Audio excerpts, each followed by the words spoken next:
el cantor, señor de profesión santiagueño. Tengo un corazón vivo y el alma llena de sueños. Una garganta cansona para expresar lo que siento.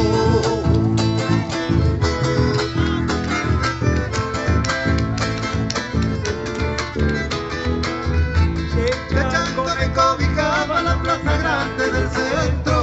Allí usaba zapatos de los señores del pueblo y me ganaba la vida sacando brillo a los cueros.